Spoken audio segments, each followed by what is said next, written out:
Hi there, I'm Bill Gregory from Matejik Physical Therapy at Richboro. Just here today to offer a talk on falls and prevention.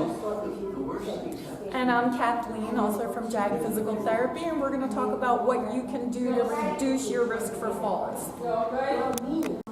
Right, exactly.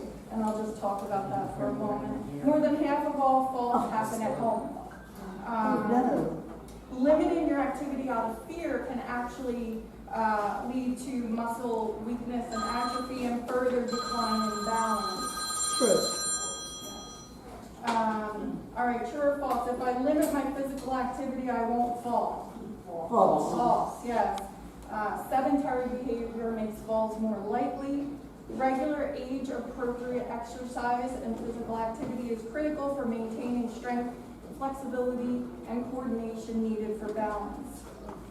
All right, true or false? Balance can't be regained once it's lost. False. False. All right, you guys know the answers. Balance is a skill that can be relearned and improved at any age through safe practice and safe exercises.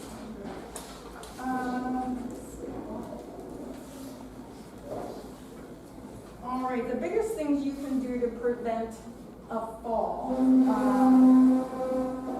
First, talk about medications. So as we get older, our bodies metabolize medications differently, and then interactions of medications can cause dizziness, can cause sleepiness, which can increase your risk for falls. So if you see multiple doctors and everybody's prescribing different medications, it's really important that you have one medical professional or your pharmacist review all your medications to make sure that there aren't any that are causing dizziness or need to be adjusted for those reasons. So talk to your healthcare provider and ask them to review your medications for that reason. The second is exercise to improve your balance and strength. The exercises that make your legs stronger reduce your risk for falls. It also helps you feel better and more confident. Does anyone know any type of exercises that might help? Regular walking. Walking is good, yeah. Tai Chi. Tai Chi, yep. Mm-hmm. And I believe there's some classes offered here for balance and Pilates too. Pilates, yeah. I recommend this place all the time to my patients to keep active, keep exercising. So it's great if you haven't taken any of the exercise classes, please take advantage of that. It's great. And if you need more one-on-one tension guidance on exercises that are more tailored to you, then you might want to see a physical therapist. Your doctor can just write your prescription. You can bring it. They can fax it over to us, and we would tailor a program to you, teach you home exercises specific for you, in a way that's safe. Because the exercises, they can't be too hard, then that's dangerous, right? Or too easy, then that's not going to help you at all. So it's finding that balance for you at what level you're at. And therapy can help with that. Have your eyes checked yearly. Vision changes as we get older. We often need more lighting in the house. Does everybody go once a year? Yep. Yes? Good. All right. Last, making your home safer. How about, can you think of anything that can be a fall hazard in your home? Rugs. Scatter rugs. Scatter rugs, throw rugs, bathtub, yeah. The steps. Things piled in the steps. Absolutely. Clutter. So you want to remove things that you can trip over, like papers, books, clothes, and shoes from stairs and places where you walk. Remove small throw rugs or use double-sided tape to keep them secure to the floor. Keep items that you often access within reach. So if it's something that you always have to reach up high or reach down low, think about reorganizing so that things are more convenient for you, so that you don't have to reach up, climb up, whatnot. So yeah, you don't want to have to use a step stool. Many people use step stools here to get things out. I've had patients who've fallen off a step stool, so if, like I said, if it's something you access, you need regularly, try and relocate it to a more convenient position. Grab bars, and inside and outside the tub next to the toilet, non-slip mats in the bathtub and on shower floors. Improve the lighting in your home. How many people use night lights at night? Good. Do you know that there's ones that can go under your bed and it'll detect motion if you get up in the middle of the night and it'll trigger the light to come on? They also have that for stairs. Yeah, you have that? Yeah. Yeah. I've even heard, have you heard of this, like a cane that has a light on it? I've heard of that. I have never seen one, yeah. That's the other thing when you're assisted devices, just to kind of make sure that you check the wear and tear on those. If you get someone with a walker or a cane, things like that, you want to make sure that they're not worn out, because sometimes they get rough, rugged, and they can catch on items too, so. Yeah. I don't know, could everybody hear what he was saying? No. Just as far as if you use any assistive devices, you want to make sure that they're in good condition, because they can wear out and can catch on things if they're, so you can have the rubber replaced, right, on the walker or on the bottom of the cane.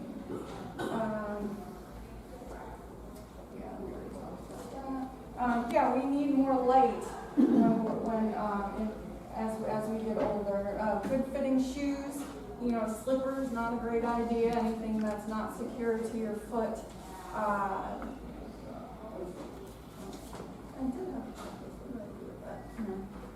It was the same things that we just talked about in terms of, the CDC does have a website, and I wrote it down, cdc.gov/falls, and they have checklists there that you can use to go through your home and make sure everything is, good, safe.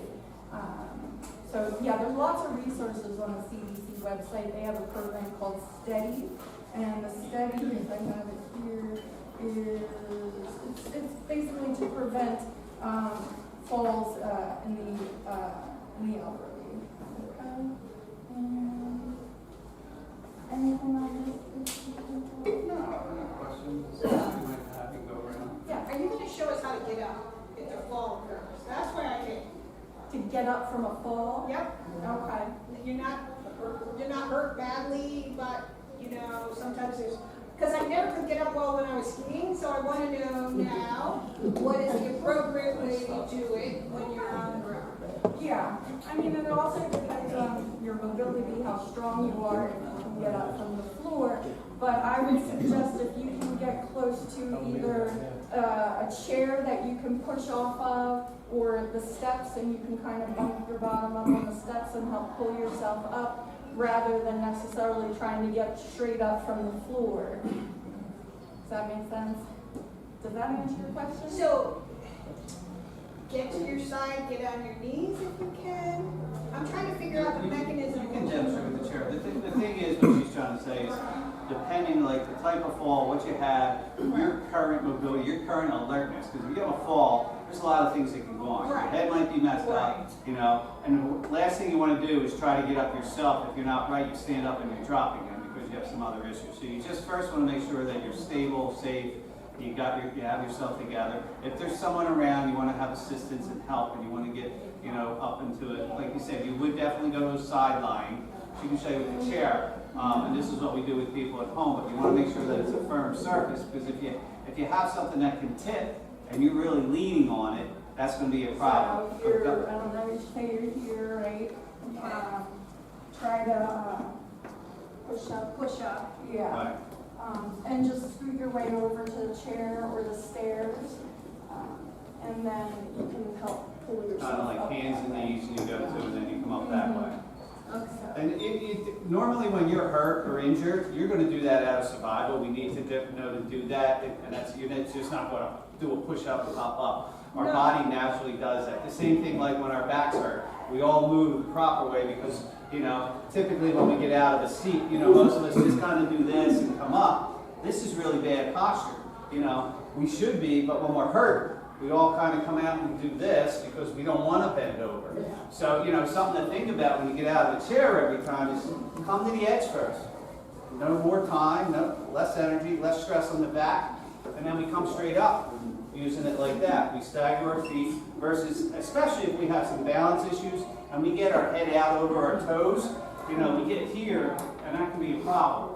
So I always like to teach people, come to the edge of the chair, bring that core in, that's where that whole Pilates, everybody talks about that. Just pull your belly button in slightly, not holding your breath or anything, just enough that you tense it up because it stabilizes the spine, and then we use our legs and our power to come up. And and that's what all those exercise classes do. They work on a lot of that leg strength for you because what happens is we mature, we start to lose a little bit of our strength, which is going to affect our balance.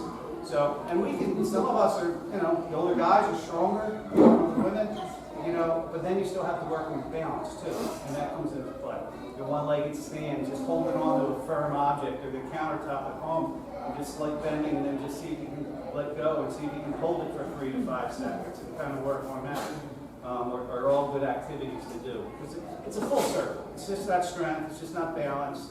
And then, like she said, medications come into play, our vision changes. So we just need to, it's like brushing your teeth every day, You have to do these activities to improve your quality of life. And we're all living longer, and we want to enjoy it, and, we want to enjoy the grandkids, whatever activities we're doing. Some people tell me they'll incorporate different balance exercises, like while they're brushing their teeth. They might stand on one leg and practice that.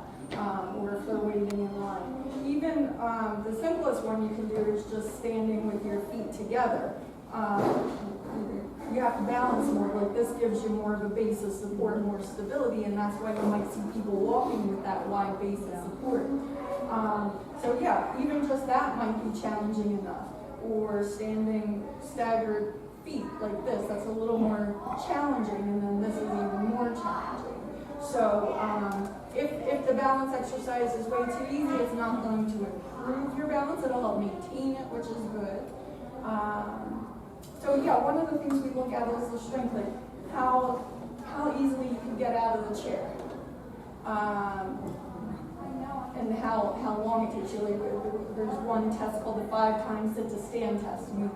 We time how long it takes you to get up and down 5 times from the chair. And that gives us a general idea of your functional strength in your legs. And that's a great exercise to do too. If you can do it without pushing with your hands, great. That just focuses on the leg strength. But if you have to push with your hands, that's okay. Because then you're strengthening your arms too. A lot of times what we'll do if somebody can't get up without pushing with their hands is we'll raise up the surface that they're sitting on so that they don't have to push off. It's a little higher. So then we can just work on the leg strength. But there are a lot of balance exercises, and the good news is that balance can improve with practice and exercises. Just like strength can. It doesn't matter your age. We can always get stronger. We can always improve our balance. There's lots of, our brain uses a lot of information from the environment, uses our senses, visual, what we see, to keep us upright. Vestibular, the inner ear, which gives us our equilibrium. And then the sensation of our feet and legs and joints in our position in space, along with strength and then all the other factors that we talked about. So there are a lot of things that we can do to affect and reduce our risk for falls. Using an appropriate assisted device. I know a lot of people are against that. Nobody wants to, I'm sure, right? Start using one, but what's worse? Falling and breaking a hip, or walking around with a cane or a walker? It can be devastating, the injury from a fall. Yes. And we can also recommend what assistive device would be appropriate for you, whether it be a cane or a walker. We'll teach you how to use that. safely. If you find yourself, does anybody know what furniture walking is? Ever heard of that? Where we're cruising along, that's a sign you need an assistive device. Yeah. Does anybody do that here? Yeah. So, yes. I think one of the important things that you just said is getting a cushion that elevates your legs a little bit, or your seat, and your more better posture to get up, because I did that the other day at rehab, and I had never done that before. So I had a regular dining room chair. So I got a seat to put on the dining room chair, and now I can get up easier. Yeah, that's great. Yeah. But I shuffle. I shuffle. And that can happen when our balance isn't disturbed, because it happens automatically because we're not as stable on one leg. So therefore, we try and keep on 2 feet as much as we can, right? That's another sign that Well, it seems to me that my mind, when I'm walking and I'm shuffling, I'm going to fall because my feet stop, but my body keeps going. Yeah. And there's no way I can handle that. I don't seem to be able to handle that at all. And my husband is yelling in the Does it corner. matter if you're using an assistive device? Does that matter? Oh, if I have assisted device, like a walker or a cane, I can recoup. Yeah. But if I'm walking and I'm going to the bathroom and I have to, I'm thinking about going to the bathroom, I'm shuffling, I'm thinking, where am I going to fall? Try to fall near the bed. Do you use your cane at night when you're walking? Not always. I would keep the cane or whatever walker right by your bed. Right by your bed. But does that ever go away? Is it a mental Depends on thing? what the prognosis, what it's from. It can improve with practice and repetitions and things like that. They'll work on in your rehab, kind of taking steps, thinking through it. But it's like you said, a lot of that happens. We wake up in the middle of the night, we gotta go to the bathroom, and we just want to get to point A to B as quick. We're not thinking, hey, take your time, take a step, Yes, and that's when a lot of exactly. things happen. So it's kind of a self-control and teaching yourself to kind of Exactly. be aware of it. Okay, thank you. About a year ago, I was walking through the store early, so I fell on the concrete. My immediate reaction was, arms out. Is there a right way to fall? I mean, I was just lucky I didn't hurt anything. Yeah, I mean, ideally, you would want to land more like on a broader surface, like if and kind of roll to distribute the force throughout rather than localize, right? Because that's a very common way to get fracture in the wrist or the arm. So mental practice, obviously I don't want you to practice that, falling, but It's a reaction. There's no safety. Yeah. You don't want to go down into the head. I've seen people do the shoulder fall and have a shoulder issue or their hips yeah. and things like that. Not to put you on the spot. Are you okay? I know. I saw this. Are you good? Yeah. And it's then my speaker What? caught.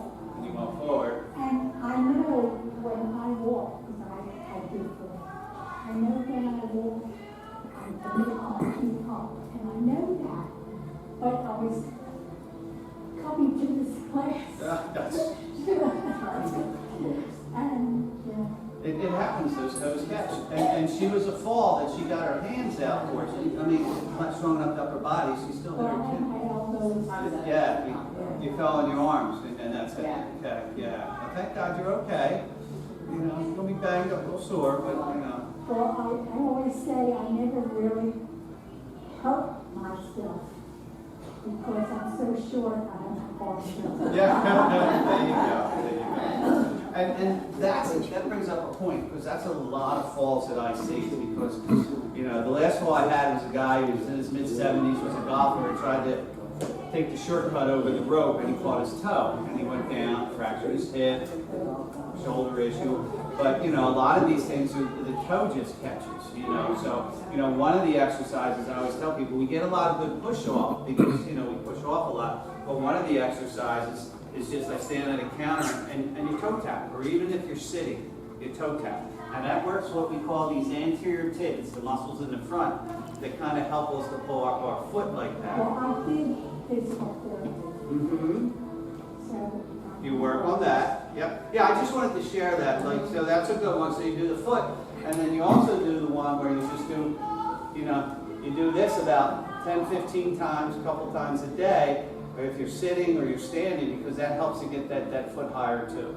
Because I can tell you exactly what happens. That toe catches, and that's what happens because we're just not used to bringing it high enough. So, I'm sorry. I got one other thing I can share. Reaching for objects. There we go. So there's, you know, we're supposed to teach about proper body mechanics. You know, hey, we want to bend down and live with our legs. It doesn't always happen. So assistive devices, grabbers, reachers, if you can. Listen, Skechers, I'm not an advertiser, but these slip-on shoes, you want to make sure they have a back, are great because I got people that put their shoes and socks on sometimes. That's difficult too. But one of the things, like, again, when we're in a hurry, it's typically when these things happen. I got to get out to the grandkids' game, or I got to go here, I'm meeting someone at the senior center, and we're reaching and we're grabbing and we turn. Whenever you're grabbing something, you always want to be able to lift it with your elbows bent whenever possible. All right? It's really hard. I overreached. Yeah, and that's what happens. Really You bad. overreach and it throws us off. So, you know, whenever possible, square up, use two hands to get it. I don't care if it's the keys, the purse. If it's something heavy, you're using two hands anyway. But the other thing is, remember I talked about sitting, don't sit to stand, just pull your belly button in a little bit? That helps to stabilize, all right? So it prevents our weight from going over. So it helps in our core. So just pull the belly button in slightly, reach for that object, get it close, and then turn. Keep your shoulders. Because I'm only 5 foot and this thing was 6 foot something. Yeah, so And you, I went to pull it off the wall because I was in Dallas. And I started spinning. yeah. And I'm looking in concrete and I went like this, well, it didn't see. Don't be afraid to ask for help. I always offer help when I'm in the store. I see somebody reaching up top. Right, You know, right. hey, you mind getting that for me? Don't feel like you have to do it all yourself. You guys are so I ended up broke the whole thing here. Yeah. And I had a spiral break, not a regular. So I got surgery. yeah, well, yeah, you. And 2 days afterwards, I felt on down there and So this class is for you. this class is made for me, yeah. Yeah. So hopefully you're getting some helpful tips. Even if you didn't add into it, I mean, we all experience it one way somehow in our life. Whether we stay active or healthy, there's always those problems. And we talk about the foot and the hip and the weakness. Sometimes it's just medication. Sometimes we're just lightheaded. It's okay. Take a breath. Make sure, especially if you've been laying down for a little bit, or if you were doing some exercises on the mat or a table and you sit up, let everything balance again. Okay? Don't pop right up, because that's another one that I see a lot of falls. Oh, I get up, I was lightheaded. You know, so just be careful. Anybody else have anything I to have add? one more Oh, question. yeah, go But ahead. something different. Ah, My feet, when I walk, I cross my feet over. And I don't even know I'm doing it. And my niece said, "Oh, you've been doing this for years. You don't know you're doing it." I said, "No, because I'm looking What do you got, a runway walk? You're trying to kind of... I just, you know, it just feels Yeah, like yeah, this in there. yeah. Be careful.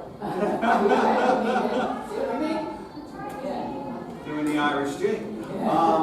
Yeah, and that's something you're just going to have to train, because you probably got an imbalance of muscles. Maybe you're weaker in the hips, and that, like, if you came to therapy, you've gone to it, and you said you did fracture hips, so maybe one's weaker, and sometimes we tilt and we kind of, it throws us off, so our leg crosses.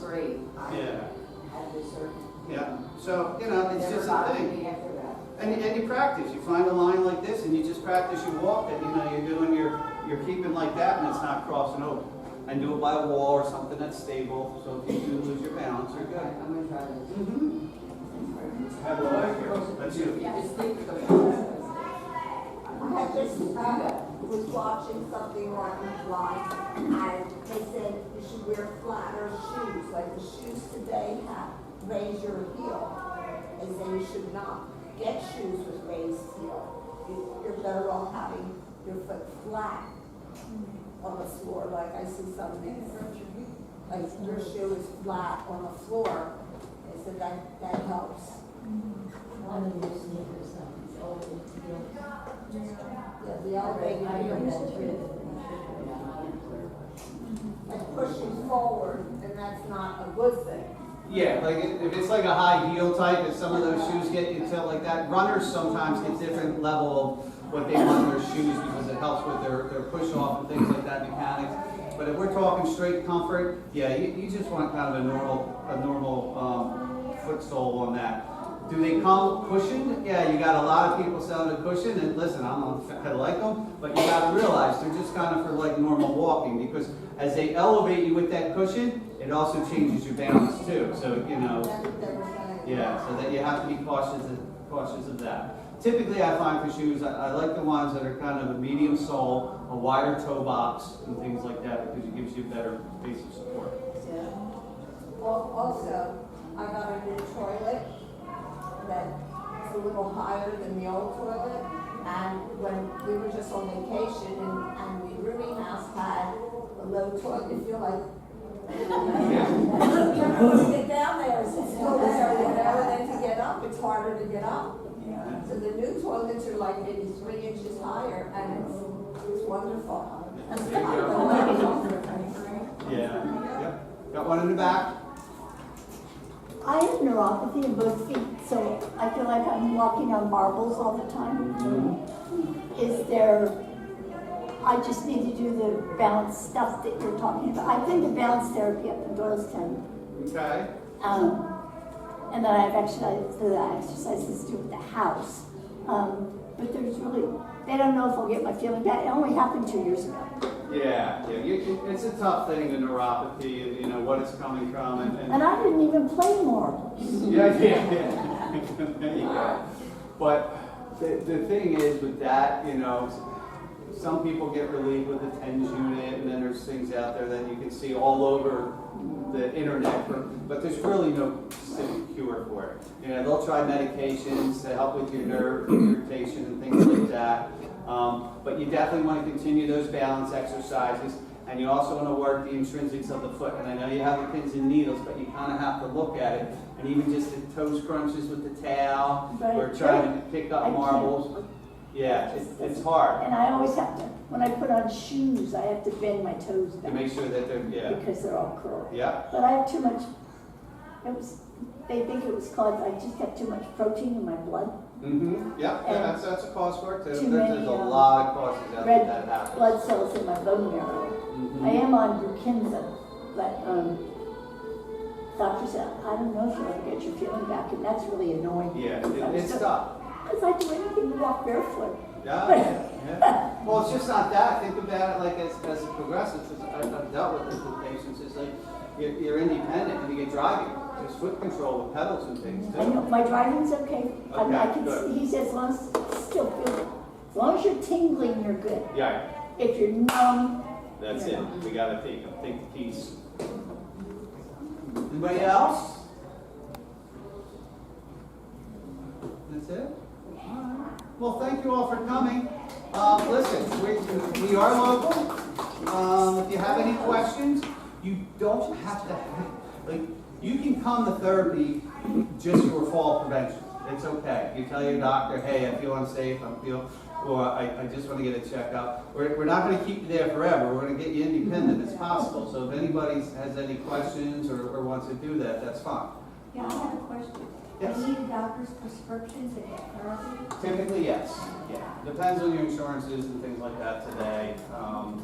Yeah, the doctor. And most doctors, especially your family doctors or the other specialists, will say, hey, I'm worried about falling. They'll send you. It's just that to have us check you, we'll do those tests you called out just to get a baseline and see where you're at. No, typically not. Not unless there's some other medical comorbidities the doctor wants to check before you clear you. I have a question. How many people have not heard of JAG physical therapy? 1, 2, okay. 3.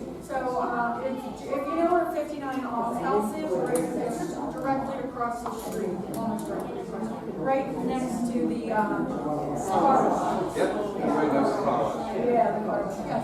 I've been to Jag and they're wonderful. Oh, thank you. They really, really help. Well, thank you everybody for coming, really appreciate it. Remember how to get out of your chairs properly, come to the edge, stabilize the core, come up straight. No more falling today.